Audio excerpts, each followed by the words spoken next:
শরীয়তপুরে এজলাস সংকটে ব্যাহত হচ্ছে আদালতের কার্যক্রম। 23 বিচারকের জন্য এজলাস রয়েছে মাত্র 15টি। জুডিশিয়াল ম্যাজিস্ট্রেট আদালতের নিজস্ব ভবন না থাকায় জেলা প্রশাসকের কাছ থেকে নেওয়া হয়েছে 6টি আদালত ভবনে চলছে বিচার কাজ। এজলাস আর অফিস কক্ষ সংকটে দিন দিন বাড়ছে মামলা জট। এ নিয়ে চরম ভোগান্তিতে বিচার প্রার্থী ও বিচার সংশ্লিষ্টরা। এদিকে বরাদ্দ পেলে নতুন ভবনে নির্মাণ শুরুর কথা জানালো জেলার গণপূর্ত বিভাগ। শরীয়তপুর থেকে সাইফুল ইসলাম আকাশের তথ্যচিত্রে ডেস্ক রিপোর্ট।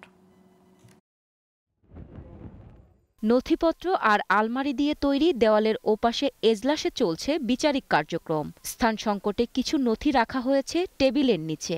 এমন চিত্র সিনিয়র সহকারী জজ আদালত শরীয়তপুরের নড়িয়ার। মাত্র একটি কক্ষে চলছে বিচারিক এজলাস, সেরেস্তা, কম্পিউটার অপারেটর, রেজিস্ট্রার সহ সব কার্যক্রম। আইনজীবী, বিচার প্রার্থীদের গাদাগাদি আর হট্টগোলে চলছে বিচারিক কাজ। স্থান সংকটে বিচার কাজে দেরি হওয়ায় ভোগান্তিতে বিচার প্রার্থীরা। যারা এই মামলার ভোগান্তিতে পড়ে বেশিরভাগ লোকজনই মামলা শেষ করতে করতে একদম মনে হয় যে জীবন শেষ, মামলা শেষ হবে না।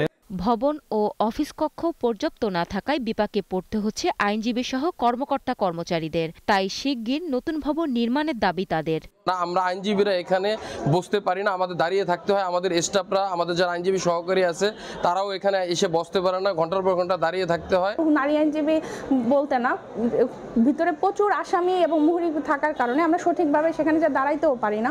আমাদের অতি জরুরি ভিত্তিতে এই আমাদের জজ কোর্টের ভবনের প্রয়োজন এবং জুডিশিয়াল ম্যাজিস্ট্রেসি ভবন প্রয়োজন। জেলা জজ আদালতের নাজির জানালেন, পুরনো ভবনের দৈনদশা ছাড়াও বিচারকদের ভাগাভাগি করতে হচ্ছে এজলাস। এতে বিভিন্ন সমস্যা হচ্ছে, এজন্য ভবন নির্মাণের আশ্বাস দিয়েছেন গণপূর্ত বিভাগ। শরীয়তপুর জজ কোর্ট ভবনের যে দৈনদশা আছে, এটা ছাড়াও আমাদের মূল বিচার বিলম্বিত হওয়ার মূল কারণ হচ্ছে আমাদের 8টি কোর্ট, এজলাস এবং চেম্বার। নতুন একটা ভবনের প্রয়োজন রয়েছে। যে সকল জেলা সিজিএম কোর্ট হয়নি সেই সকল জেলা সমন্বয়ে একটি প্রস্তাব তৈরি হয়েছিল, যেটা পরিকল্পনা কমিশনে এখনো বিবেচনাধীন আছে। এটা অনুমোদন হলে আমরা নতুন একটা ভবন তৈরি করতে পারবো। আশা করি যে সকল সমস্যা আপনি বলেছেন এটা সমাধান হয়ে যাবে। জানা গেছে, জমি অধিগ্রহণের পর বরাদ্দের অভাবে থমকে আছে জেলা চিফ জুডিশিয়াল ম্যাজিস্ট্রেট আদালতের নতুন ভবন নির্মাণ কাজ। Global television, news desk.